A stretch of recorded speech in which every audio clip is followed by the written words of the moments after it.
de una. Bueno, bienvenidos a todos. Estamos muy contentos porque como estaba comentándole ahorita a nuestro invitado Mauricio Vázquez, eh, este es el episodio 90 de una serie que ya tiene pues ya muchos invitados. Estamos haciendo esto, surge mucho en pandemia con las ganas de pensarnos como la educación del futuro, como tratar de estimular un poco esa reflexión alrededor de cómo podríamos, con las personas que conocemos y como con la diversidad de temas que están trabajando y gente que ya tiene mucha experiencia en temas, poder empezar a crear una red descentralizada de educación, muy inspirados en una propuesta de un filósofo de la educación que se llama Zachary Stein. Tiene un libro muy bello que se llama La educación entre mundos y yo cuando lo leí en pandemia, empezó a surgirme como el interés de empezar a facilitar la creación de una red de aprendizaje. Un poco esa idea está muy enfocada también en un texto que sacó Iván Illich como en los 70 o en los 80 que se llama La sociedad desescolarizada y habla un poco también de la creación de redes de aprendizaje. Entonces, después de pandemia hubo como ese jalonazo de empezar a crear estas conversaciones y bueno, este va a ser un capítulo muy interesante porque está articulado con uno de los que hicimos muy al principio, con una invitada que se llama Carolina Mejía, una amiga que es la directora de la Escuela de Medios acá en Uniminuto, que trabaja también muchos temas de transmedia.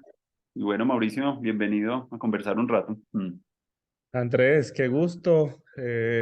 Muy interesante pues encontrarnos luego de las aventuras que vimos justamente en Manizales alrededor bueno, de diversos temas. Entonces, bueno, no, un gusto, un placer. Es justamente el tema de la alfabetización mediática y tecnológica en principio y luego del aprendizaje transmedia, pues han sido parte de mi trabajo en los últimos 11 12 años, pues en mi trayectoria en la Universidad de AFIT. Sí, maravilloso. Antes de que nos cuentes un poco de eso que estás haciendo en la universidad y todo eso, me gustaría primero como las personas que no te conocen, de pronto un recuento y un encuadre así general, porque si nos situamos un poco en Manizales, estabas tú trabajando como con el colectivo Ágora y bueno, si quieres incluso un relato desde incluso antes, porque con todos nuestros entrevistados y con todas las personas que estamos invitando, buscamos que más que presentarlas como de una manera más general, como que ellos se puedan presentar recorriendo un poquito, pues, aquellos pasos previos que hemos dado y que nos permiten pues estar donde estamos ahorita. Entonces, chévere, Mauro, si nos puedes hacer como ese encuadre general, porque eso es como clave también para la educación del futuro, como aquellos pasos que hemos como construido, de dónde venimos, que maestros, espacios, libros, experiencias formativas. Maravilloso ese primer encuadre. Bueno, yo soy Mauricio Vázquez, soy el papá de Carla y de Sofía, bueno, que son mi aventura central. Eh, yo soy licenciado en Filosofía y Letras de la Universidad de Caldas y asociado, digamos, a ese proceso, pues se desarrollaron un montón de travesías, de derivas y de aventuras en la ciudad de Manizales. Una parte de ellas en la biblioteca de la Casa de Poesía Fernando Mejía Mejía, pues que desapareció. Otra muy importante al lado de un colectivo artístico y de arte público de nuevo género que se llamó Agora Lab, Agora Laboratorio de Experiencia Proyectiva, y del lado de jornadas juveniles latinoamericanas con Pedronel Zapata, que ahí pues fue justamente donde coincidimos a propósito de un proyecto muy bello que se llamaba el laberinto del tiempo vivo, ¿no? Y nosotros, digamos, nos encargamos de una versión de ese laberinto que se llamó la urbe como laboratorio de experiencias. Entonces, un poco la apuesta desde ese momento ha estado vinculada a la integración de las artes y de los medios en propósitos, digamos, de creación colectiva, de creación cultural, de aprendizaje en sentido amplio, no solamente en espacios curriculares, mm, Y bueno, y eso se fue traduciendo a lo largo del tiempo en una carrera académica, en un trabajo, digamos, de investigación y más recientemente lo que nosotros abordamos como emprendizajes, ¿no? Cómo conectar estos proyectos con propuestas que generan aprendizaje, que generan valor social y que generan valor económico, pues desde organizaciones de carácter empresarial. Entonces, eh, ahora, digamos, en los últimos años he estado trabajando en una línea fuerte de innovación educativa desde la Escuela de Artes y Humanidades de la universidad. Allá fundamos pues un laboratorio, el Media Lab de AFIT, una maestría, la maestría en transmedia, la primera pues en América Latina en el campo, un pregrado en diseño interactivo. Y bueno, y en ese escenario hemos estado desarrollando pues todo nuestro trabajo, nuestras reflexiones, nuestros experimentos y finalmente pues la fábrica de contenidos que es un intraemprendimiento que se dedica a temas de virtualización ágil y aprendizaje transmedia. Entonces, ese es un poco, pues, muy rápidamente mi trayectoria desde ese punto de vista. Yo soy filósofo, como te mencionaba, especialista en estética de la Nacional. Tengo una maestría en educación de la Universidad de Manizales y el CINDE y el doctorado en diseño y creación de la Universidad de Caldas. Entonces, bueno, ahí está como enmarcado mi interés por campos distintos, educación, artes, medios, tecnologías. eh, y bueno, es básicamente lo que hacemos, ese sancochito sabroso ¿Me que nos gusta recuerdas? tanto a los latinos. Me recuerdas un poco cuando Gianni Bátimo fue a la ciudad de Manizales, que él decía que él se sentía muy orgulloso de poder como hacer filosofía, pero como en otros campos de la comunicación y bueno, me parece muy interesante eso de cómo un filósofo, cómo termina como en este diálogo como con las nuevas tecnologías, me parece muy interesante. ¿Se dio de una manera natural o cómo fue como esa deriva de pasar de la filosofía y como qué le aporta la filosofía también a todo ese camino que has venido haciendo? Mm. Yo tuve digamos, el asunto fue un poco accidental al comienzo. Yo estaba en Manizales intentando ser profesor de filosofía, ser profesor en la Escuela de Bellas Artes. Por esas cosas, digamos, de las ciudades pequeñas, esos círculos de mutuo elogio que suelen armarse, pues terminé expulsado de como los poetas de la República y me fui a Pereira a trabajar en un programa de comunicación. Digamos que yo ya tenía por pues, mi proximidad con la estética como algunos elementos y ahí aprendí con mis estudiantes, que creo que es parte de lo que uno hace como profesor, aprender más de lo que se supone enseña. Eso sucedió en Pereira, yo aprendí muchísimo, eso, digamos, esa conexión con el campo, con los estudios de comunicación, sobre todo con las teorías, la visión maglugiana de la comunicación particularmente, terminaron pues como atravesando mis apuestas creativas y demás. Y luego me vine a Medellín, a la Universidad de AFIT, a un programa de comunicación, pero que tenía una singularidad y es que muy temprano, yo llegué aquí hace 13 años, pues era un programa que estaba apostándole a lo digital y a la convergencia de medios, una cosa que era impensable para otros programas de comunicación centrados pues en la formación más periodística o en el ámbito de la radio y los medios tradicionales. Esto abrió un espacio muy interesante de reflexión, de creación, que se conectó con varios proyectos muy interesantes. El caso del Plan Digital TESO, que fue un plan que vinculó a 24 colegios públicos de un municipio, digamos, del área metropolitana de Itagüí, un proceso que hicimos en Aures, un colegio que se proyectaba en una de las administraciones como el Colegio del Futuro. Nosotros dinamizamos parte de ese proceso. Luego una iniciativa en un barrio en el 12 de octubre, completamente autogestionada, que dio lugar pues como a varios premios a la calidad educativa, que es una modalidad pues de estímulo que tiene la Secretaría de Educación de acá y digamos, varios logros con los estudiantes. O sea, todo eso terminó haciendo un salpicón muy interesante, pues como en mi trayectoria y mi experiencia. Y ya más recientemente, el trabajo asociado al Salón de Nuevas Lecturas, donde pues trabajamos con diseño transmedia para promover dinámicas de lectura y escritura multimodal, ¿no? Que es otro de los frentes pues que me mueven y que me movilizan en términos académicos y de proyección. Entonces esa conexión ha sido en parte accidente, pero esos accidentes lo terminan fundando a uno y se terminan convirtiendo en la base pues de reflexión y de acción.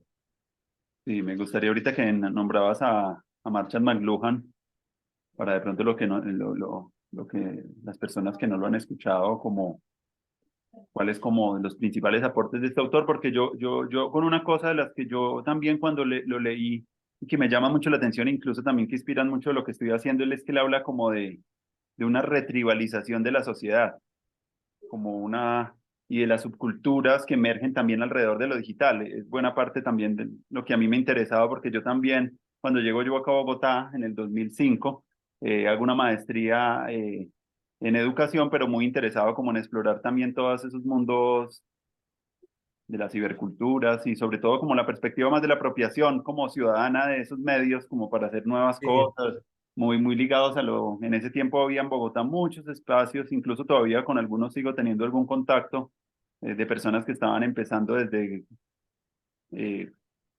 carreras de diseño, como a trabajar eso, el arte, la ciencia, la tecnología y empezar a ver como unas oportunidades nuevas para repensarse un poco el trabajo del artista, un poco el trabajo como de las obras, de las estéticas relacionales y bueno, pero entonces eso de McLuhan siempre, a pesar de que no, no es muy citado mucho ahorita, en ese tiempo que yo estaba como investigando, pero pues me llama mucho la atención cómo llegaste a él y de pronto que no, de pronto que nos quieras decir ahí al respecto ya, de este autor.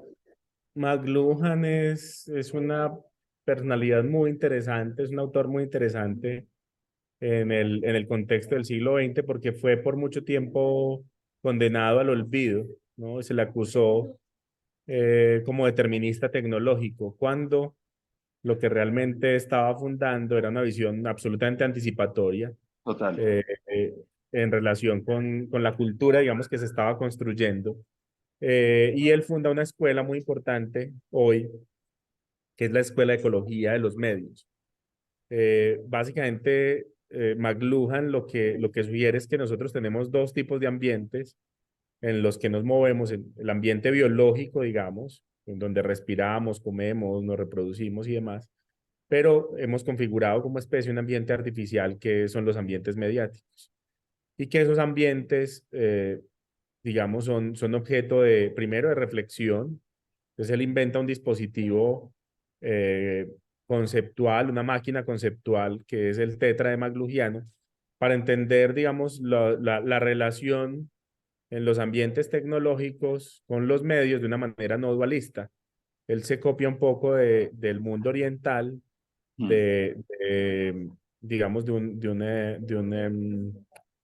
un tipo de cartografía, digamos, conceptual como es el yin yang, el yin y el yang, ¿no? Como marco para entender de manera, insisto, no dualista las relaciones con la tecnología, ¿cierto? Entonces, desde el punto de vista de un medio, pues al mismo tiempo potencia, pero también retrasa, proyecta, pero al mismo tiempo genera, digamos, efectos, si se quiere, negativos o perjudiciales en una sociedad. Pero hay que poner en una, digamos, en un esquema de proporción de cuatro, digamos, frentes, el análisis de esa relación con los medios. Entonces, McLuhan inaugura esa perspectiva, una perspectiva ecosistémica, digamos, de los medios y la tecnología, y abre el paso a otros pensadores, alumnos suyos, de Rick de Kerhove, por ejemplo, eh, que, digamos, empiezan a explorar, pues, como la necesidad de diseñar esos ambientes tecnológicos como base fundamental para procesos de aprendizaje, de entretenimiento, de relación social, de encuentro, de interacción, y no, pues, como eludiendo un poco la visión de la teoría crítica que sataniza a los mm, medios como el porno del pueblo, como un mm. lugar de alienación, etcétera. Entonces, ahí hay una visión muy potente, muy poderosa que abrió muchos caminos, que no fue reconocida por mucho tiempo, pero que hoy, pues con los desarrollos que hemos visto de la cultura de convergencia y la cultura digital, pues vuelve a cobrar mucho sentido y a prestar muchos elementos, pues para entender lo que estamos viviendo como sociedad. Y una cosa maravillosa leerlo, uno siente como una inteligencia muy avanzada para el tiempo, anticipatorio, un pensamiento como metasistémico, podría uno decirlo en este momento, que es capaz como de establecer, identificar patrones en la historia, que es una inteligencia muy poderosa, que es lo que también resultan haciendo actualmente, pues estas inteligencias artificiales, como que establecen es como extrapolaciones con patrones de mucha información y uno siente en McLuhan escalas de tiempo más grandes y que llama Sí, mucho la atención, como esa capacidad de síntesis tan impresionante para y hacer una lectura más profunda como de las tecnologías y de acuerdo contigo, no una visión ludita de las tecnologías, sino una visión como mucho más incluso prospectiva y mucho más ligada como por marcos temporales que resultan siendo como condensados para hablar de la cultura alfabética, de la cultura visual y como de ciertos fenómenos que él empieza a leer y pues como tú dices, inspirado también por otras culturas, que lo hace también ser más novedosa pues esa reflexión y siento que en sí. algunos autores es algo que ha estado como muy desligado un poco de esta reflexión en Latinoamérica, pero sí valdría la pena y me parece muy chévere ese apunte que haces ahí de este gran autor canadiense que pues a los que pues escuchan esto pues muy invitados a verlo. Me gustaría, Mauro, que habláramos un poco también ahí bueno, del aprendizaje transmedia y de esto que es algo como muy interesante para pensar. Yo lo que he visto de pronto dentro de mi formación como profesor y como docente es que cuando yo empecé a investigar sobre estas cosas del código abierto, de los públicos recursivos, de lo que tiene que ver con las redes descentralizadas, como con todo un marco conceptual muy amplio, eh, empieza eso a transformarle a uno como las formas de hacer pedagogía y de enfrentar eh, las tareas para los estudiantes o las actividades, los proyectos, como que se vuelve como una actitud mucho más proyectiva, mucho más co-creativa y muchas de las metáforas como que empezamos a vivir de esa cultura digital empiezan a uno como a penetrarle muy fuertemente en su práctica pedagógica, lo que yo he notado a veces y esa apertura también como a la experimentación, que cuando hablábamos con Jorge Barco también en uno de los capítulos que tuvimos acá, que él trabaja ahí, que también en Medellín, trabaja como temas de arte sonoro, pues nos centramos mucho como con ese tema de la experimentación y con otra artista sonora acá en Colombia muy importante como Ana María Romano, con la que también hablamos, pues como que hablamos de ese espíritu como del amateurismo, del autodidacta, que está mucho como en estos autores que han pasado, que tienen esa cualidad, como moverse entre campos diferentes de disciplinas, de experimentar, de ser como ingenuos, pero en tiempos también muy informados de muchos temas que les permiten como hacer esa síntesis y esas convergencias. Entonces me parece muy interesante poder entrar ahí al tema del otro mediático como una oportunidad también para, en términos de la educación que estamos como construyendo, como que cuáles son los aportes centrales como de esa exploración en la educación actual. Me gustaría que lo habláramos un poco de eso. Sí, digamos que hay un primer punto de partida y es como la toma de distancia en relación con el saber pedagógico como eje fundamental de la reflexión sobre lo educativo. Entonces, aquí, digamos, hay una toma de distancia desde el punto de vista de los estudios mediáticos comparados, de las teorías de la intermedialidad, de la visión de la ecología de los medios, sobre, digamos, el aprender mediado, ¿no? Y aquí hay una reflexión básica que tiene que ver con el hecho de que un porcentaje muy pequeño de nuestro conocimiento del mundo es conocimiento directo. Hoy nosotros afirmamos que el hombre fue a Mm. la luna sin haber visto nadie de los que afirmamos que el hombre fue a la luna directamente el hecho del astronauta pisando, digamos, Mm. y recorriendo la luna, ¿cierto? Y si hacemos un inventario de lo que nosotros decimos saber, eso que decimos saber está mediado por los libros, está mediado. Hay un esquema muy interesante de Regis Debray alrededor de lo que él denomina como las mediasferas, ¿no? digamos que en la época en donde el libro domina, nosotros decimos digamos, esgrimir autoridad de una fuente o de una información, decimos lo leí en un libro, en el mundo, digamos, de la biosfera, pues decíamos, lo vi en televisión, ¿cierto?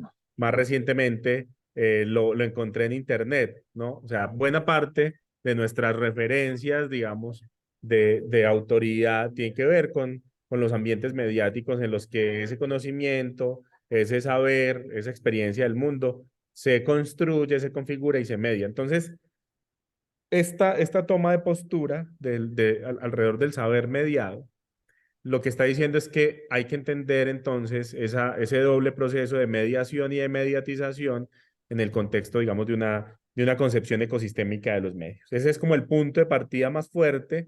Eso plantea algunos quiebres, digamos, con, digamos, los enfoques psicologistas, cognitivistas, los enfoques instruccionalistas, digamos, del mundo de la pedagogía fundamentalmente y centra esa conversación y la pone en un escenario en donde los estudios, insisto, de comunicación, la estética, las ecologías mediáticas empiezan a aportar visiones. La pregunta por el aprendizaje transmedia tiene que ver además con otra cuestión y McLuhan de manera anticipatoria ya lo veía que es lo que él define como el aula sin muros.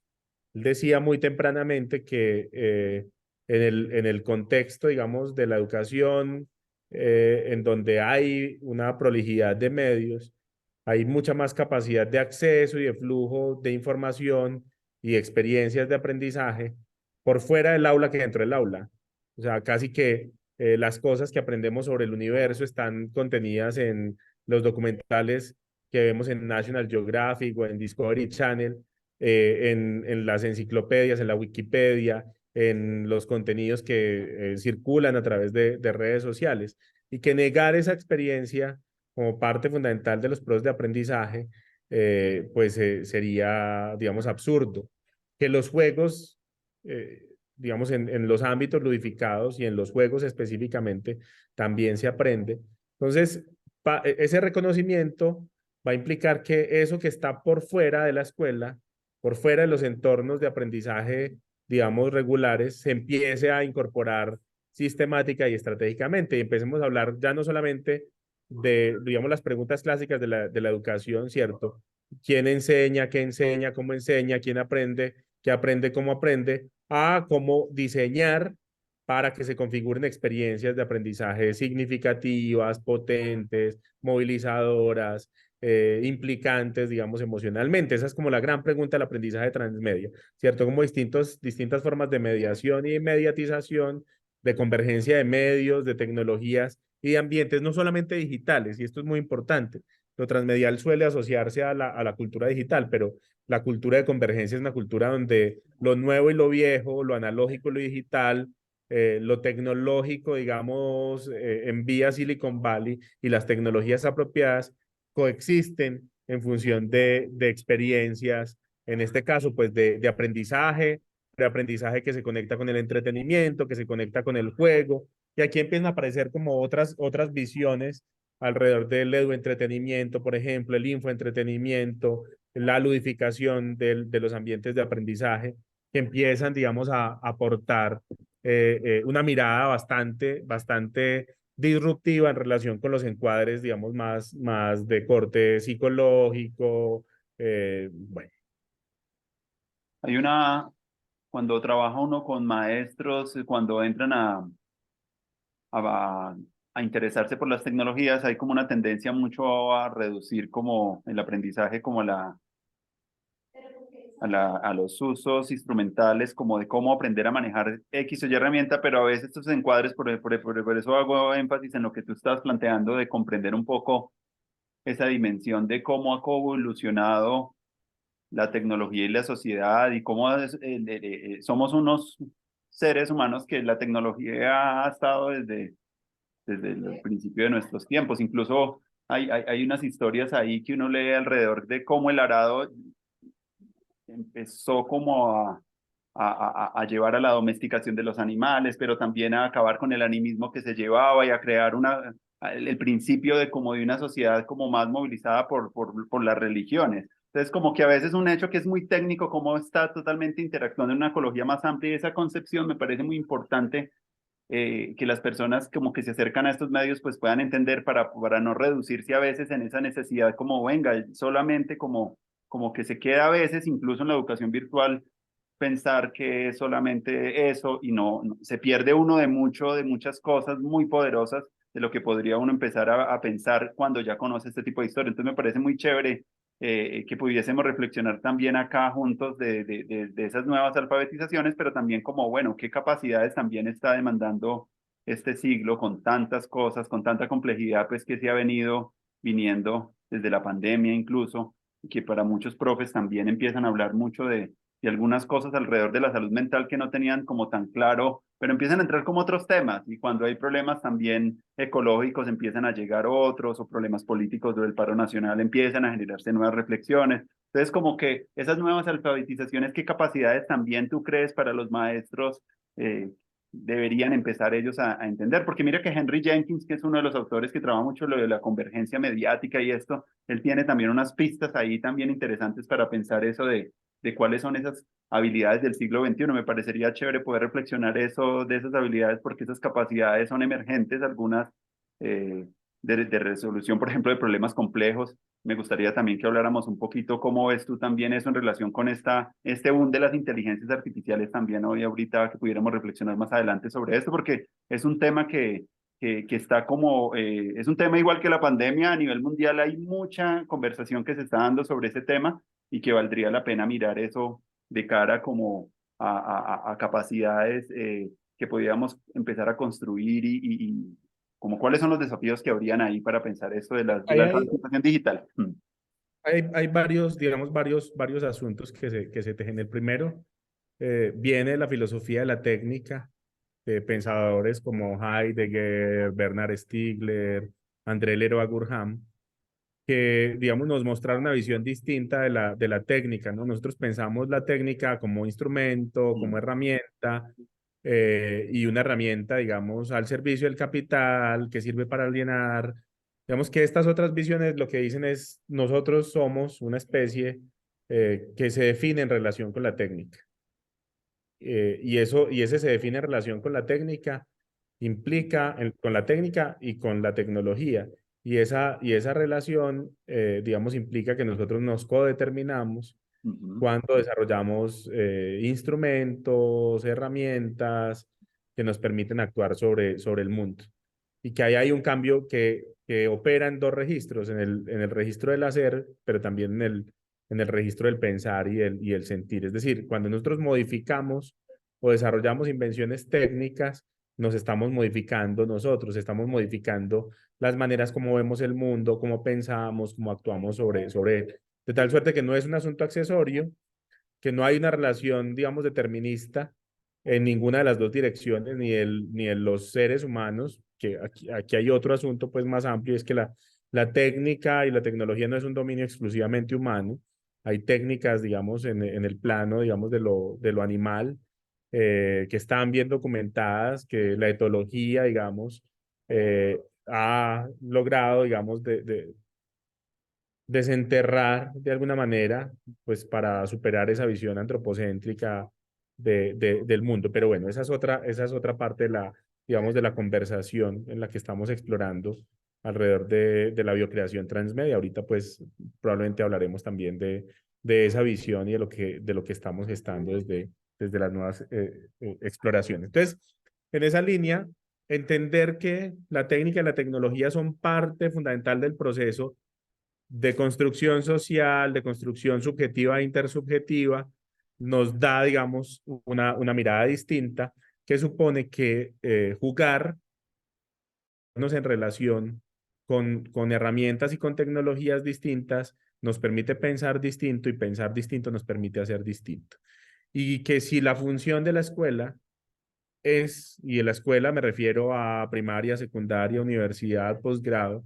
La función de la escuela es enseñarnos a pensar distinto y enseñarnos a ser distinto y construir modos de vivir distintos, pues acceder a esas formas de alfabetismo, alfabetización, conectarlas, tejerlas, se vuelve, digamos, un recurso y una herramienta fundamental para los procesos, digamos, de individuación, pero también para los procesos, digamos, de colectivización, ¿cierto?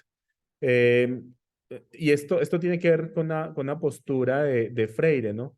En relación con que, nuevamente, una de las funciones de la educación más importantes no es enseñarle al otro a leer y a escribir, sino permitir que el otro tome la palabra y alce la voz. Y hoy tomar la palabra es tomar el sonido, es tomar la interacción, es tomar la inmersión y ejercer en esa sociedad del siglo XXI, no solamente como un consumidor, sino como un productor, como un creador, en múltiples registros, en múltiples medios que son, digamos, en los que hablamos o nos conectamos en el contexto de las culturas de convergencia.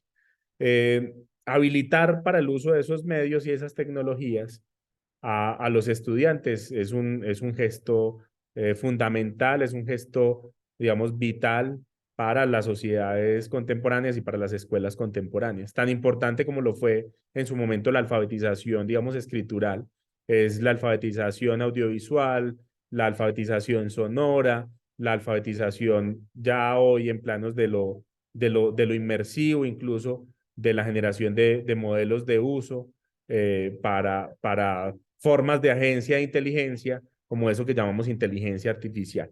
Eh, Integrar, digamos, en experiencias de sentido esos medios y esas tecnologías eh, tiene que ver con lo que la acción educadora pues requiere y demanda nuevamente el siglo XXI.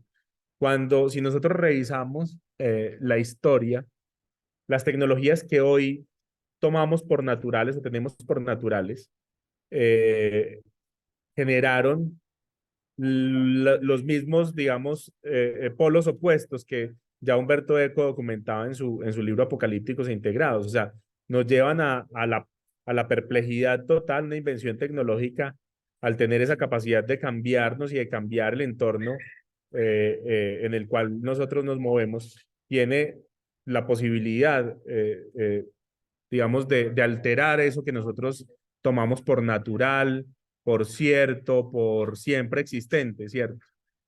Si uno ve en los diálogos de Platón, por ejemplo, en el Fedro, cuando Platón empieza, obviamente con su marioneta Sócrates, ¿no? Eh, Platón es el primer ventrílocuo, digamos, ilustrado de la historia.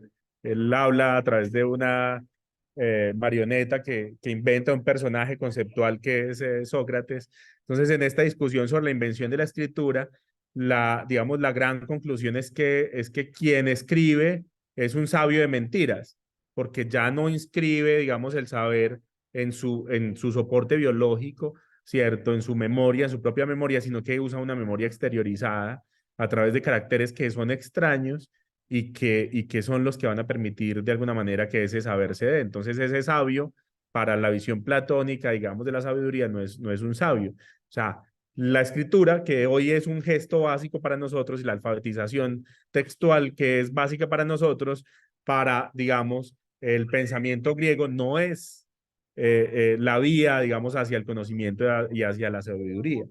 Si corriendo el tiempo nosotros visitamos el momento en el que en la Sorbona, por ejemplo, la imprenta de tipos móviles se populariza y ya no hay un profesor que ha visitado los grandes, digamos, manuscritos iluminados, eh, eh, que tiene el poder, digamos, de conseguir, de consultar, que tiene el recurso, el maestro y el dinero para ir a consultarlo y luego recitarlo ante sus estudiantes, no que cada uno tiene un dispositivo portátil, un portamemoria que le permite estudiar y que le permite además pensar por sí mismo, pues eso se recibe muy mal en el contexto y en el sistema de pensamiento de la época, ¿no?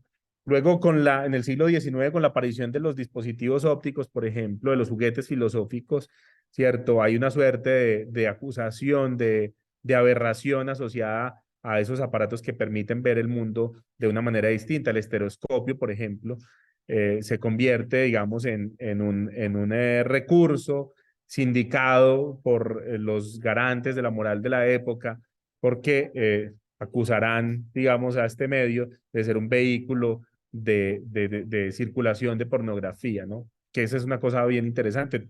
En todos los medios, el deseo sexual se sublima, se expresa, se circula como cualquier otra cantidad de deseos, el deseo de saber, el deseo de aprender, el deseo de, etcétera, etcétera. Entonces, a lo que voy es, si uno hace, digamos, una arqueología de los medios y de las tecnologías, ese momento de quiebre, ese momento de ruptura nos pone frente al estupor, al miedo del cambio de lo que significa, digamos, en la estructura de saber, en la estructura de poder de la época, ¿no? Pero también nos permite entender que nosotros usamos la tecnología como parte fundamental de los modos de construcción de nuestro mundo, de nuestra sensibilidad, de nuestra percepción, y que actuar en relación con, que integrar desde un punto de vista de diseño de ambientes de aprendizaje, esos medios y esas tecnologías se convierte en una habilidad fundamental de los profesores, de los facilitadores, de los mediadores y también de los estudiantes, de los participantes en los ambientes de aprendizaje y que por eso preguntarse, digamos, por estas cuestiones no es un asunto menor, no es un asunto decorativo, no es un asunto accesorio, ni menos valioso que la alfabetización textual y la alfabetización en sentido tradicional. Entonces, en síntesis, habilitar para la integración, el uso, el diseño de entornos y de experiencias usando estos medios y estas tecnologías es un requisito fundamental para evitar los entornos en los que los ciudadanos y ciudadanas del siglo XXI pues se están moviendo.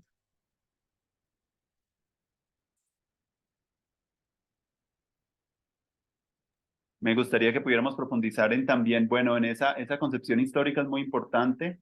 También me llama mucho la atención, pues, algunos cambios que paralelamente también en los últimos años han empezado también a surgir y que los profesores y también los ciudadanos quieren también que esa alfabetización pueda también combatir un poco el exceso de desinformación que también ha ido en incremento, las teorías de la conspiración y bueno, como cierta descrédito también a las instituciones y a la ciencia. Y ha habido también como, incluso con este documental de Tristan Harris del dilema de las redes sociales, pues como señala un poco algunas dinámicas que no son como muy alentadoras y que también vale la pena que esa alfabetización, pienso yo, pues tendría que empezar a revisar los temas de la posverdad, la interrupción de la atención, las máquinas de estimulación, que es como funciona también la economía y de recompensa, que la ha estudiado mucho la teoría de juegos y la economía, y es como las recompensas que hay y los pagos que se tienen alrededor como de los usos.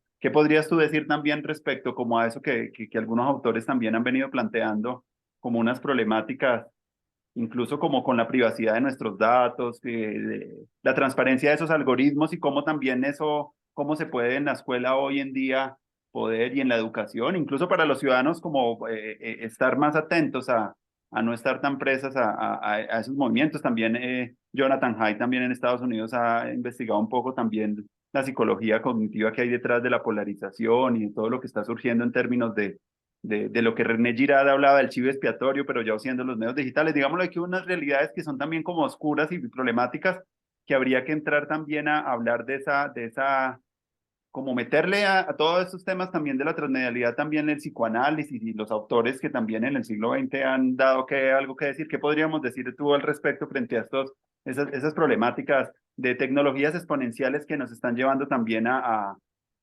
cosas también terribles para la humanidad?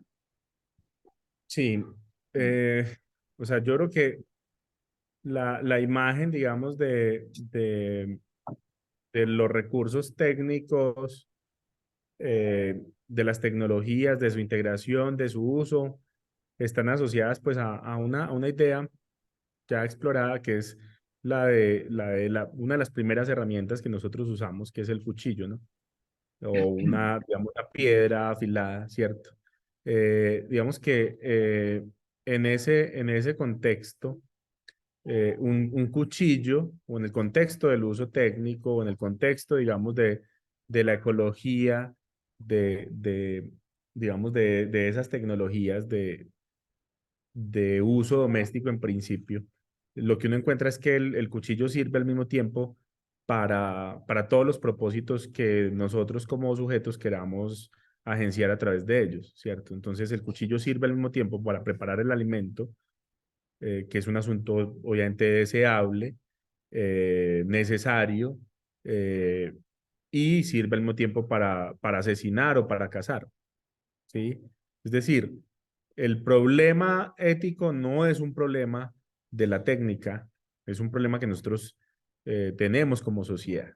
Ese es un primer, digamos, punto definitivo, porque nosotros muchas veces, en una suerte de animismo, depositamos en las herramientas, en las tecnologías y en los instrumentos la responsabilidad que nosotros tenemos como sociedad de debatir, de generar modelos, marcos, formas. Por eso la alfabetización es vital Mm, en medios de tecnología, la alfabetización en torno a la inteligencia artificial, en torno al uso de, digamos, redes sociales y demás, se convierte en un asunto que si nosotros no lo hacemos, pues otros actores del mercado, de la industria, efectivamente lo hacen, no simplemente las prácticas sociales se encargan de modelar y de construir. En ese sentido es mejor estar que no estar, ¿sí? Es mejor participar con apuestas creativas que no estar. Entonces creo que ese es un primer asunto. El segundo asunto tiene que ver con los dilemas éticos que la cultura de convergencia nos propone, que implican respuestas distintas. McLuhan dice, yo no puedo pensar los problemas del presente con las categorías del pasado. ujú, Buena parte de, digamos, las respuestas que nosotros damos a cuestiones éticas derivadas del uso de los medios y las tecnologías están enmarcadas en la sociedad libresca, en las democracias, digamos, del pasado, que se instituyen sobre la lógica del Estado-nación, sobre las ideas de sujeto, individuo propias de la modernidad. Las preguntas éticas necesitan respuestas estéticas que sean coherentes con esos dominios en los que se configura la convergencia de medios y la convergencia tecnológica. Nosotros construimos la verdad como una categoría que, digamos, un dispositivo como el libro terminaba institucionalizando. Pero cuando empieza esta avalancha de medios y de recursos y el acceso ya no autorizado, o sea, no sé si tú recuerdas los libros, digamos, que se publicaban en la época de la colonia, por ejemplo, tenían un preludio extensísimo, que era un saludo al rey o en algunos casos al censor, digamos, representante de la iglesia, que autorizaba la circulación de ese dispositivo portador de opinión, memoria y verdad, ¿cierto? Y el resto de las obras que no se hacían, que no se producían en esa lógica, o no existían o se quemaban, ¿cierto? Si se publicaban y se ponían en circulación, no quemaban. Hoy no. Hoy circula desde todos los frentes, de diversas maneras, muchas visiones y muchas versiones del mundo. Entonces, intentar controlar la verdad en la lógica en la que el censor lo hacía, digamos, en la época colonial, resulta absolutamente imposible y por lo tanto una versión o una visión de la verdad, digamos, como esa que se instala alrededor de un modo de entender el mundo, una forma de entender el mundo, pues no tiene cabida hoy, lo cual no significa que haya mecanismos a través de los cuales públicamente, abiertamente, colectivamente, discutamos el estatuto, el valor de verdad de un contenido determinado, pero debe hacerse en otros marcos, en un mm, marco pluralista, en un marco abierto al debate, abierto a la conversación, que idealice menos el concepto de verdad. La verdad es el resultado de una construcción social, y esa construcción pasa por el debate, por la deliberación, por las sensibilidades sociales que se ponen en juego y que deben ponerse en discusión en diversos contextos. El tema de la posverdad puede ser abordado desde otro punto de vista. Ya lo había visto Baudrillard con la idea de hiperrealidad. O sea, nosotros hoy estamos en posesión de lo que Letmanovich denomina metamedios, es decir, medios que son capaces de sintetizar cualquier tipo de señal, cualquier tipo de estímulo que tiene su correlato, digamos, en cualquier canal sensorial.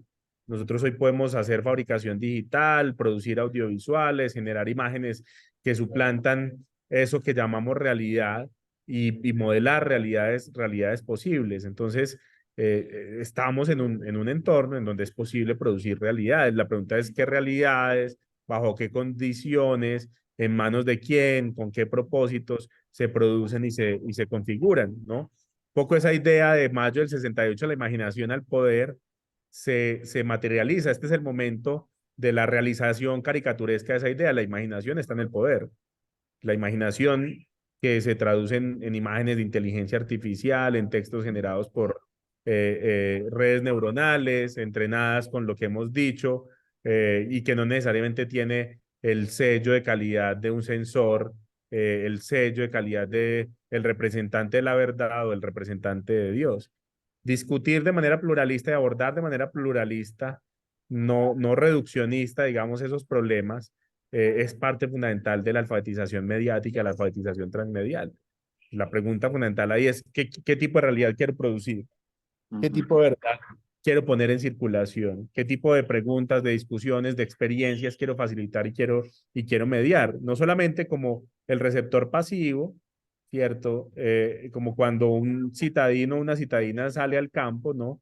Que llega un cucarrón y se asusta, que llega una mariposa y se asusta, que llega, o sea, todo lo asusta, ¿no? Esa es una actitud que la escuela y que la educación no se puede permitir, al revés.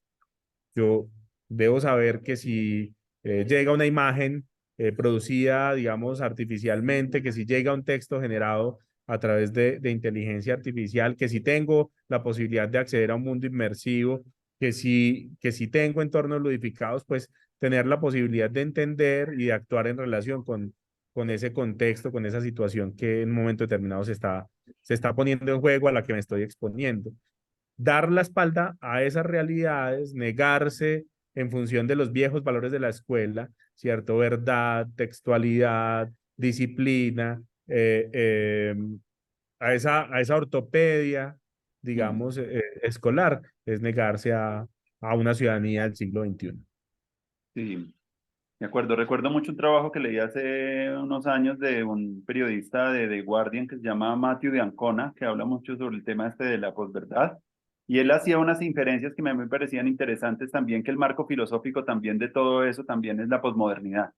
En todas las verdades valen lo mismo, como que esa ausencia de jerarquías, como que sitúa ese gran problema, porque ya cualquiera se puede inventar los hechos mismos y lo que vimos también con que en Estados Unidos, pues un comediante diciendo tantas mentiras haya logrado llegar hasta donde llegó, muestra también mucho el poder también de viralización de las mentiras en estos tiempos. Y él logra montar como que ese aparataje teórico, quiere decir, para hablar de las tecnologías requerimos un aparataje teórico más allá del pensamiento posmoderno que para su tiempo, pues sirvió para hacer algunas reflexiones, pero ahorita requerimos también como un pensamiento de nuevo orden, que yo por lo menos lo estoy viendo para mí como más revelador como en algunos teóricos que se enmarcan dentro de estas teorías metamodernas que le llaman, que son como teorías de síntesis y metateorías que empiezan a hacer convergencias un poco de la biología, de la arqueología, incluso de la ingeniería, ¿cierto? Que a veces ha estado muy satanizada incluso por los estudios sociales. Entonces me parece muy chévere que cuando uno quiere un poco comprender cómo funciona la cibernética, las redes neuronales, se da uno cuenta que están en diálogo las disciplinas y hay como unos esfuerzos de poner como una cantidad de saberes en relación a eso, pero entonces ahí me vino una pregunta también mucho que me vengo yo haciendo, que mucho de lo que pues, está pasando este año no había pasado antes, era porque no teníamos toda la cantidad de datos ni la capacidad de cómputo que las máquinas tienen ahorita, pero ya mucha de esa teoría se construyó ya a principios, después de la Segunda Guerra Mundial, todos esos avances de las redes neuronales, toda esa teoría ya estaba ahí esperando ese momento donde convergiera un poco pues los estudios de lingüística, neurociencias. Entonces me parece muy interesante como Gibson, que hay un llamado también muy interesante en esa alfabetización y en la escuela a que dejemos un poquito, pensemos un poquito, Mauricio, en este momento de las nuevas profesiones, también en un tiempo donde mucho del trabajo que creíamos hacer muy bien lo pueden hacer bien las máquinas y nosotros también empezar a meternos en otros ámbitos Y hay una pregunta que todavía yo siento que es muy importante y yo creo que por eso es que estamos conversando acá sobre eso y es porque eh, pues todavía la ordenación y la organización de los saberes en las instituciones todavía no tiene ese espíritu así como que hay, es algo que me gustaría que reflexionáramos ahorita porque siento yo, ahorita que he estado muy interesado en investigar un poco sobre inteligencia artificial, me he dado cuenta de toda la densidad de conocimiento que tiene ese tema y como que requiere uno, como dice Daniel Innerarity, como crear como equipos donde se puedan empezar a hacer esa convergencia también disciplinaria y porque no le puede caber a uno toda esa información y empezarnos a apoyar también, y pues también tengo como como una esperanza bonita de que muchos de los temas que no hemos podido resolver humanamente, incluso pues estas cosas nos van a poder a tener la información más adecuada para mejor tomar mejores decisiones, porque por ejemplo por los temas del cambio climático, los temas así como que llama Timothy Morton los hiperobjetos, que son como problemas que no son tan fáciles cognitivamente de entender el humano,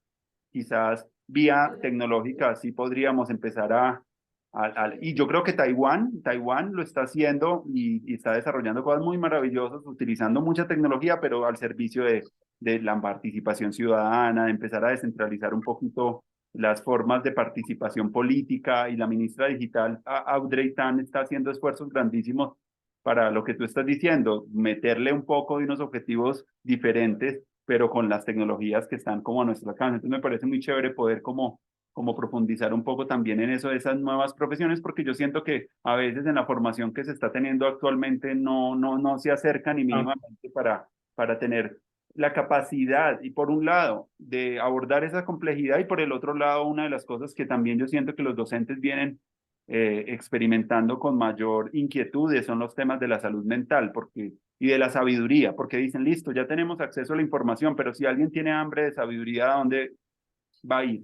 ¿O cuál va a ser las personas a las cuales va a buscar? Porque son personas sabias, y yo creo que me parece que ese tema de la sabiduría va a ser un tema que va a empezar a tener como cada vez más fuerza, y uno lo ve en la sociedad, como las personas necesitando de buscar como un sentido y un significado como a su propia vida, a mirar un poco qué es lo que realmente los marcos de relevancia más importantes y a dónde es que se puede dirigir la educación, porque todavía está muy centrada como en un modelo muy decimonónico, y yo siento que pensando en esa aula sin muros y pensando en estas redes, ¿cómo tú verías, digámoslo, en unos años ya la educación? ¿Cómo podríamos para entrar en este momento final de nuestra conversación, hablando un poquito como visualizando escenarios prospectivos de educación más allá de la escuela? bueno, hay como varios asuntos. Hay una idea de William Gibson muy potente que dice que el futuro está acá, lo que pasa es que está mal distribuido. Eh, y una tarea, digamos, de la educación es redistribuir, digamos, esos futuros eh, presentes y habilitar la visión de futuro para nuestra sociedad. Es una de las cosas más brutales cuando uno visita un barrio popular y a diferencia, digamos, de una tienda de barrio popular, de un supermercado como PriceMart, por ejemplo, o como Macro, es que en el barrio popular uno compra el aceite en en bolsitas de bolis, perdón, y uno compra 100, 200 pesos de aceite. Mientras en PriceMart uno compra garrafas de aceite. Y eso da, digamos, una visión de las distribuciones, en un ejemplo muy concreto y muy coloquial, de las distribuciones de futuro para un segmento social y para otro. El futuro digamos, de esa, perdón un segundo.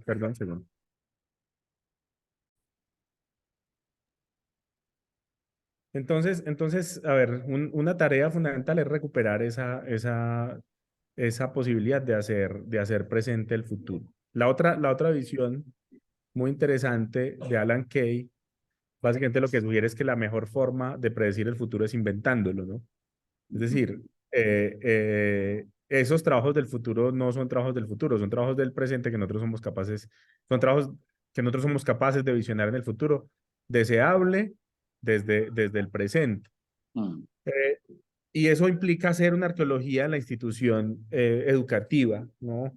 Que hoy básicamente, además de haber sido el depósito, digamos, para esos excedentes no funcionales en la sociedad industrial, que son los niños y las niñas, mm, eh, se convierte en un lugar que expresa el modo moderno de organización del conocimiento. Uno no suele ver juntos a los ingenieros y a los artistas trabajando, excepto en el MIT o en algunas instituciones, digamos, de vanguardia. Entonces, hay un asunto de reforma espacial, epistemológica, de la mm, organización de los saberes.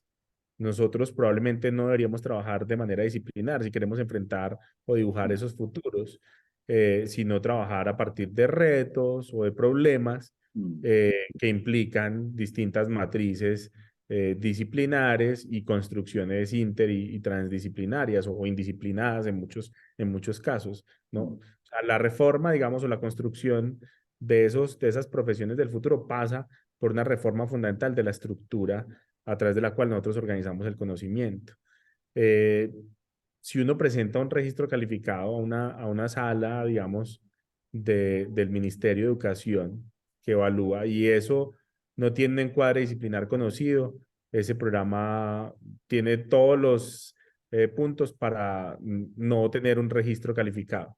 mm, Si tú le propones, tiene la gran tragedia, por ejemplo, de los estudiantes que se supone con 16 años que deberían saber qué quieren hacer toda su vida y que entran primero a medicina y estudian 2 años, pues apenas cumpliendo los 18 y deciden cambiarse a otra carrera, ¿no? O sea, nosotros hacemos encuadres disciplinares, disciplinamos, digamos, a los sujetos que desarrollan procesos de formación.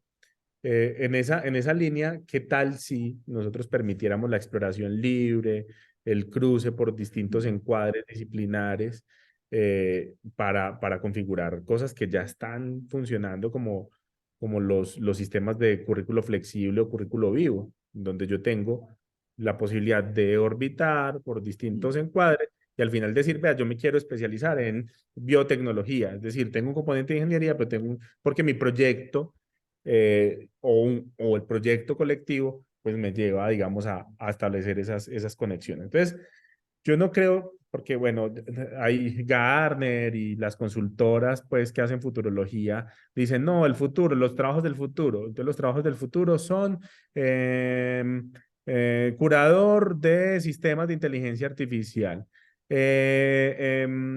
gestor o gestor, sí, gestor de, son, digamos, habilidades metacognitivas asociadas con las tecnologías existentes. Yo creo que no.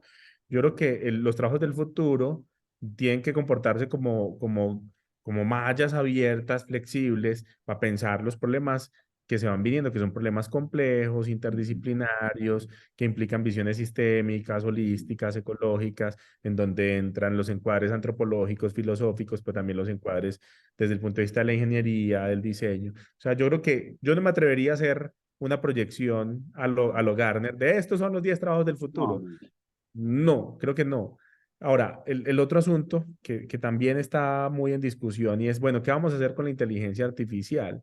mm, Eh, la inteligencia artificial o las formas, digamos, artificiales de agencia de memoria y de agencia de inteligencia, que es distinto, pues un asunto muy antiguo mm, desde el arte, la memoria de Simónides, pasando por las máquinas, digamos, de papel a través de las cuales Raimundo Lulio intentaba convencer a los musulmanes de que había una conexión entre una piedra, los ángeles y Dios, y lo hacía a través de permutaciones y combinaciones que se ejecutaban en una máquina externa, pues la inteligencia artificial, la lógica combinatoria, mm, está en la cultura y está en el mundo de las humanidades particularmente. Y mm, hoy nos asustamos con la aceleración y la apoteosis, digamos, de estos sistemas, porque creemos que van a sustituir nuestra inteligencia. Nuestra inteligencia no es sustituible. Lo que pasa es que estamos en esa función de hacernos lugar en el mundo, construyendo sistemas que agencian inteligencia. Y esa es una idea de Luciano Floridi muy potente. No es que la inteligencia sea artificial, es que nosotros eh, configuramos dispositivos artificiales capaces de agenciar inteligencia.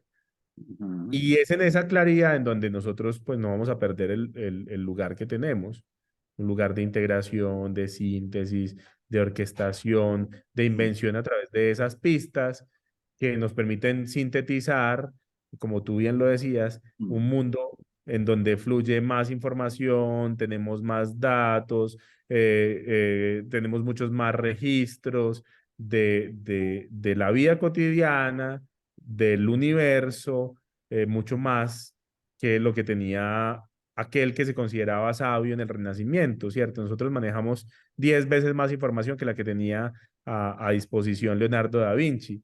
El problema es que tenemos el mismo cerebro. Entonces, si nosotros no agenciamos artificialmente nuestra inteligencia, si no la computamos, pues nos vamos a perder de un montón de posibilidades derivadas del conocimiento que hemos acumulado como civilización del mundo. Entonces, entender esos asuntos sin, nuevamente, ni apocalípticos ni integrados, sin ujú, sumisión, pero también con creatividad, ¿cierto? Con sentido crítico, pues nos va a permitir, ujú, miedo y sin sumisión, ¿no? Nos va a permitir una actitud distinta y una acción distinta en términos educativos. ¿Qué pasa? Pues que nosotros somos los primeros que tenemos que entender estos fenómenos. Nosotros estamos haciendo como una de las líneas de trabajo del área. Bueno, ahorita estoy dirigiendo el área de creación de la Escuela de Artes y Humanidades de la Universidad de AFIT. Y hemos dibujado como varias líneas de preguntas, de proyectos, de ideas que nos van a permitir encuadrar esos retos de futuro. Una de ellas es la creatividad asistida por inteligencia artificial. O sea, ¿cuáles son primero los modelos de uso y apropiación creativa de esas tecnologías que nos van a permitir ujú, desarrollar nuevas formas de diseño, arquitectura, otras posibilidades de composición musical, otras posibilidades de convergencia de medios ujú, que aceleran los procesos de autoría y los procesos creativos, ¿cierto? Otra de esas líneas tiene que ver con lo que nosotros denominamos biocreación. Nosotros, digamos, escogimos una ruta de desarrollo tecnológico basada en el silicio, pero tenemos digamos, un acervo potentísimo en la diversidad biológica, tanto en lo genético como en lo epigenético, en los comportamientos, digamos, de grupo que no explotamos. Nosotros somos el segundo país más biodiverso del mundo y no sabemos qué hacer con esa biodiversidad. O sea, un poco la idea esta de quiere conocer un mendigo en el paraíso, visite o conozca a un colombiano. Creo que eso se aplica. Somos el segundo país más biodiverso en el mundo. La biodiversidad es la riqueza del futuro, más allá de las reservas de oro o de petróleo, y no estamos sabiendo qué hacer con eso. Y lo biológico nos toca solamente accidentalmente, ¿cierto? Solamente cuando hablamos de crisis climática y demás, pero no como una capacidad, una potencia. Y ese es un asunto también que creo que hay que recuperar en el contexto educativo, una sensación no de carencia, sino de abundancia. ujú, ¿Cierto? Nosotros somos carentes en tecnología porque no somos Silicon Valley, somos carentes en recursos porque no somos los países árabes que tienen reservas petroleras y petrodólares abundantes. O sea, siempre se nos genera una sensación de ausencia, de carencia, cuando somos, en términos de esos valores de futuro, en agua, en diversidad biológica, en paisaje, somos el primer país, por ejemplo, en especies de mariposas, por ejemplo, el segundo en libélulas, ujú, en aves, ni te cuento. ¿Y qué estamos haciendo con esa diversidad biológica?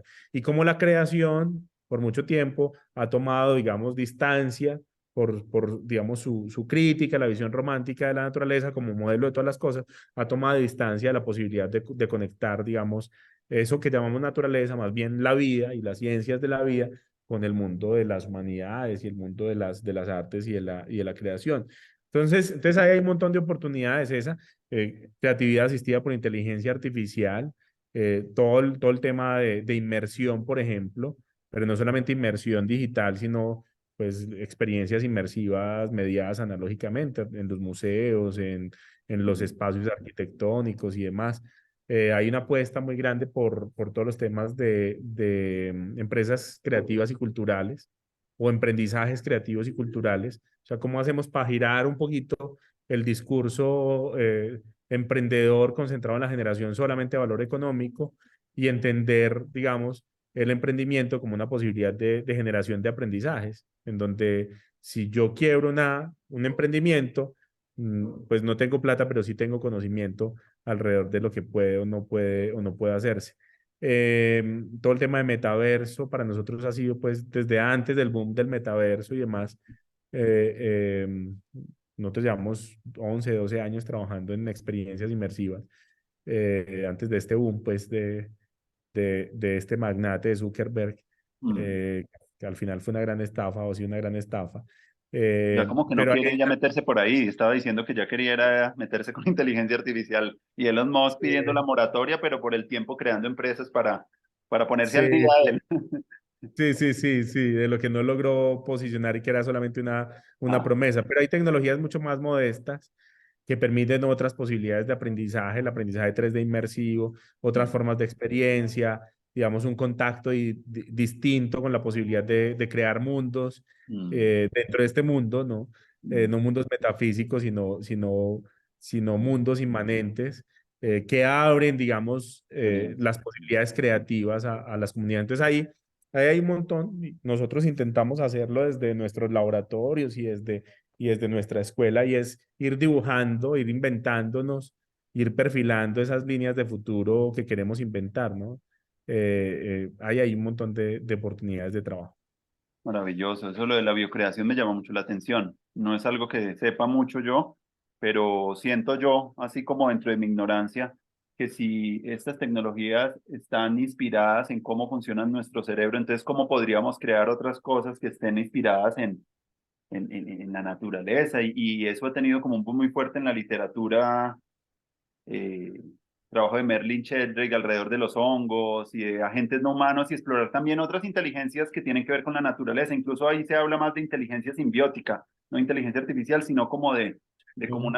unas adaptaciones de sistemas complejos que se ven O en distintos inteligencias reinos. distribuidas. Eso, la cognición distribuida, eso me parece como un campo muy maravilloso. Y eso interpela la educación, interpela muchas formas de crear instituciones, porque cuando tú empiezas a ver cómo funciona el trabajo que me leí hace poco de un inglés se llamaba Bajo Tierra, ¿no? Que explora todo el submundo, un mundo que no somos muy conscientes, pero como que hay un capítulo dedicado a los hongos, hay otros dedicados a otros escenarios también, No piensa las plantas. Hay un trabajo bellísimo de pues que Stefano Mancuso.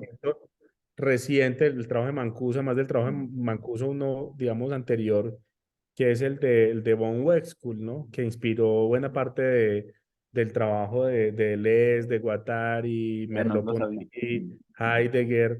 Él básicamente lo que hace es cuestionar la idea de subjetividad centrada en lo humano y habla de sujetos no humanos y de inteligencias no humanas y empieza, digamos, un gran recorrido eh, mostrando y poniendo en evidencia que nosotros no somos ni los únicos ni los más inteligentes sobre la Tierra y que tenemos la posibilidad de aprender en relación con esas otras inteligencias. Entonces, tejer esas conexiones, por ejemplo, con la biodiversidad, con las Está bueno. plantas, con los insectos. Ahorita estamos desarrollando un proyecto muy bonito que se llama Arquitectura para Insectos, que tiene como varias derivas. No es arquitectura sobre insectos o arquitectura inspirada en insectos, es arquitectura para insectos. O sea, ¿cómo hacemos para cohabitar, para desarrollar formas de registro, censado, con una visión interdisciplinaria que implica el diseño, la arquitectura, la comunicación, la ingeniería y demás? Pero ¿cómo hacemos para incorporar y para proponer conversaciones o flujos, digamos, entre especies, ¿no? Pero a través de dispositivos concretos.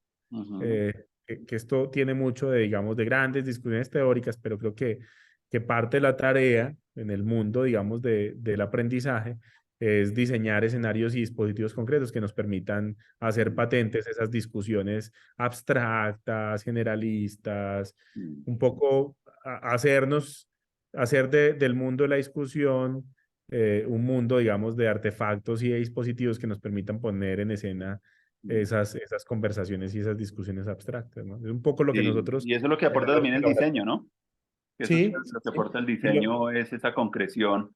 y que cuando yo hace un tiempo empecé incluso por ahí vi un texto de Arturo Escobar donde hace un capítulo dedicado como a hacer la recopilación de muchas teorías del diseño para hablar también de los diseños ontológicos y los diseños ya centrados en algo que me llama mucho la atención y es el diseño como de comunidades, y creo que es algo que yo le he dicho a Sí. mis estudiantes y a la gente con la que trabajo, como que eso es algo parte de una elaboración también importante en este tiempo, cómo crear dispositivos de aprendizaje o Modos de espacios de aprendizaje. relación, Eso, y eso me parece de muy... encuentro.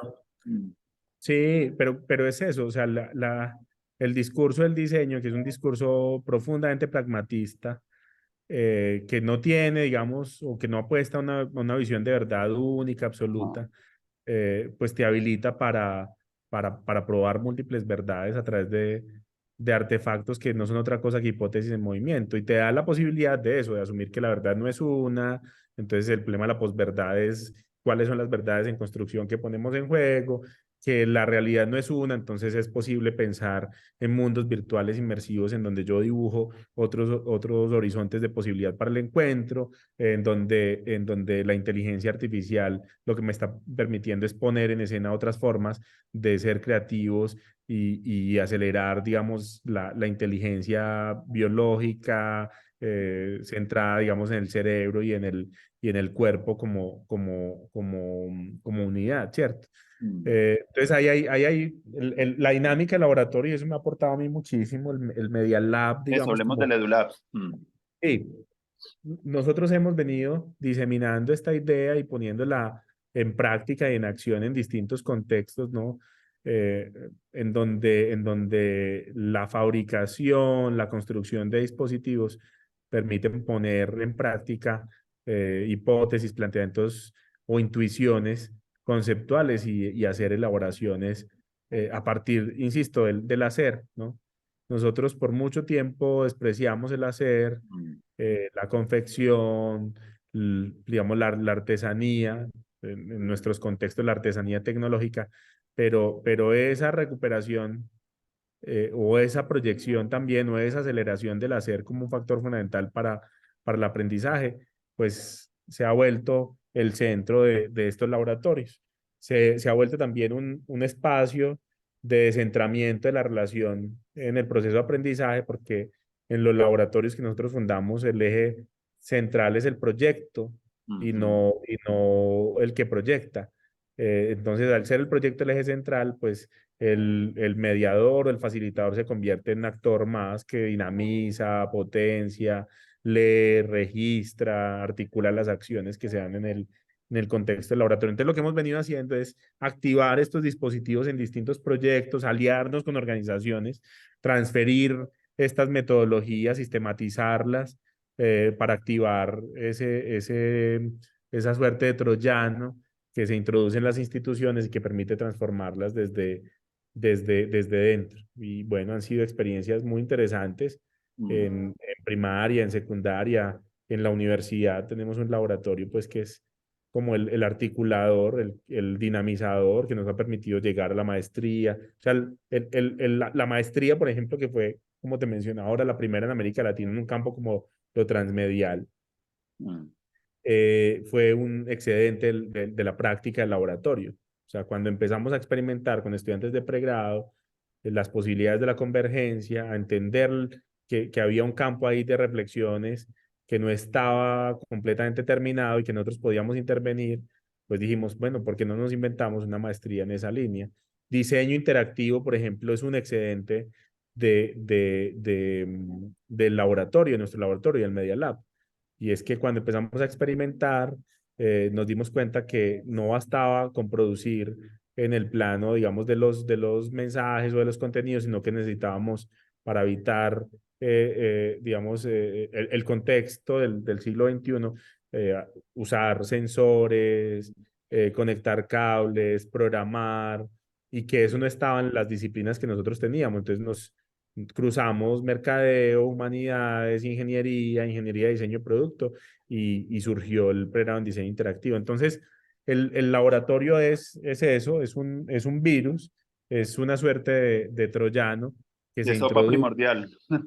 exactamente, que se introduce en las organizaciones y que empieza a permitir, a entenderlas desde dentro y hacer que muten rápidamente, que se vuelvan otra cosa.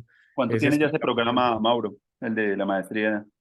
la maestría en Transmedia tiene 8 años, casi Wow, 9 años. Es un buenísimo. programa ¿Hay alguna en la página o algo que podamos compartir luego? De pronto te puedo pedir como alguna cosa de documentación para los que pueden ver y ver algunos proyectos o porque parte de los laboratorios también que es chévere es como lo abierto, ¿cierto? Como estar sí, explorando un poco esa. Entonces muy chévere si me puedes mandar algunos enlaces, sería bacanísimo. sí, sí, pero fácilmente, maestría en comunicación transmedia, Universidad de Jafit, y aparece pues como Ah, en las primeras opciones de búsqueda. Ya han aparecido otras maestrías y demás, y bueno, pero aquí hay una visión interesante sobre el tema de lo transmedial. Y hay una serie de publicaciones, ujú, digamos la más reciente, que se llama Variantología de lo Transmedial en Hispanoamérica, ujú, eh, comunicación transmedia. O sea, en el repositorio institucional de AFIT, si ustedes buscan transmedia, se van a encontrar con una serie de publicaciones, además,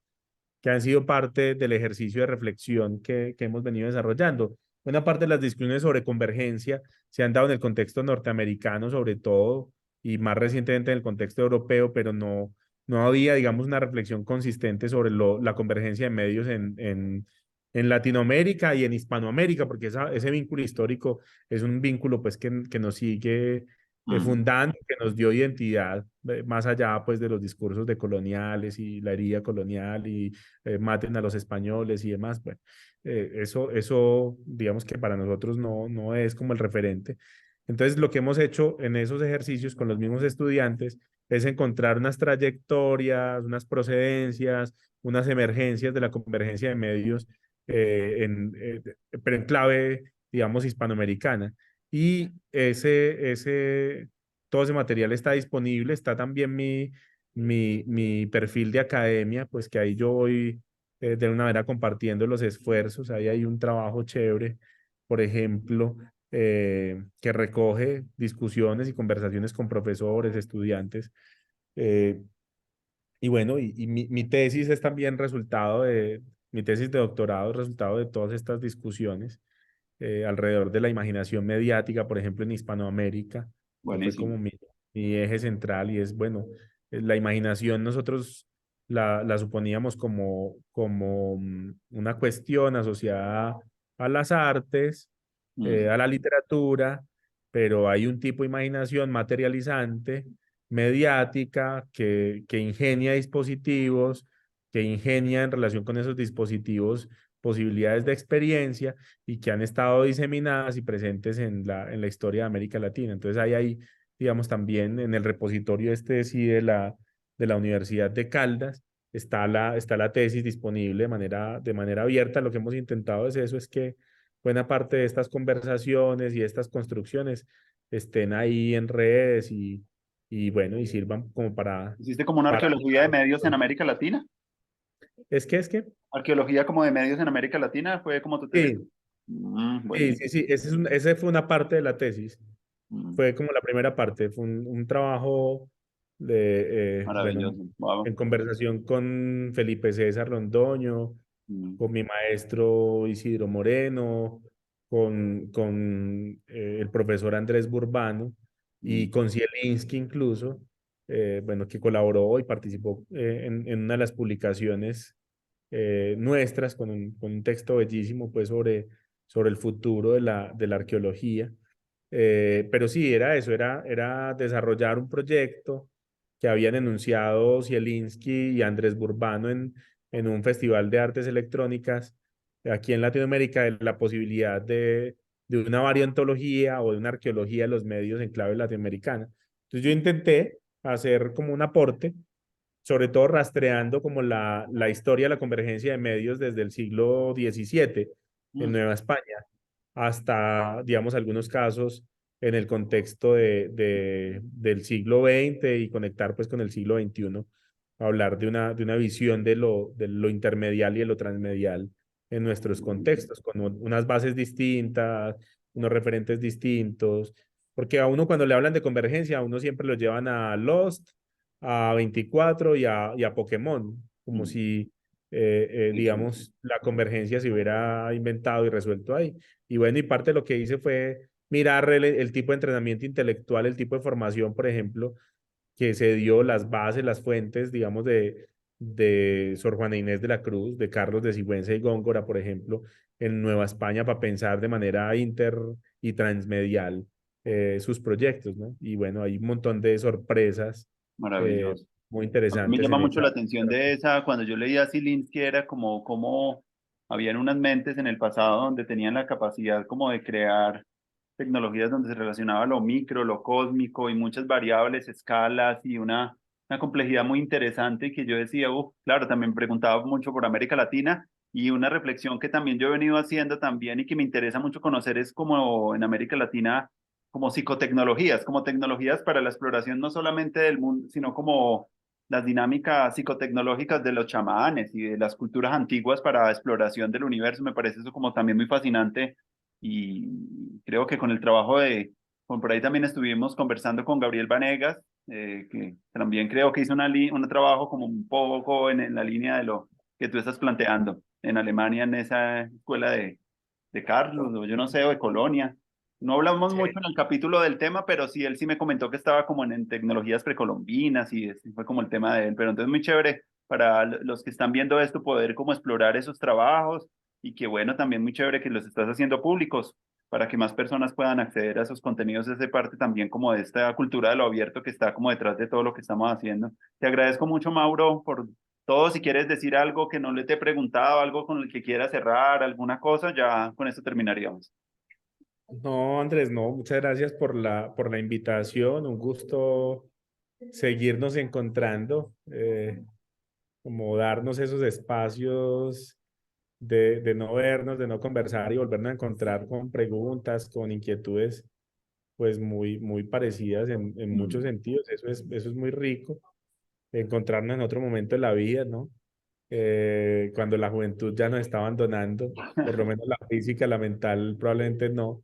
Y nada, pues muy invitados a ver el trabajo, a leer lo que tenemos dispuesto. Hay un trabajo adicional eh, sobre el que estamos, digamos, gravitando hace rato, que es el de la fundamentación y la expansión de la idea, no solamente de humanidades digitales, sino de humanidades intermediales. Entonces hay un número de la revista Coherencia de la Universidad de AFID, en donde en conversación con autores de América Latina, intentamos desarrollar, de América Latina y otras latitudes, intentamos desarrollar esta idea de humanidades intermediales. Entonces hay una invitación a leer, digamos, nuestra colección Dos Tintas, con estas reflexiones sobre transmedia, y a leer esa revista. Es una revista pues que está muy bien indexada, que tiene todos los estándares pues de publicación actuales, pero que se arriesga con temas como estos, que son básicamente esa invención de futuro en la que estamos entretenidos hace rato.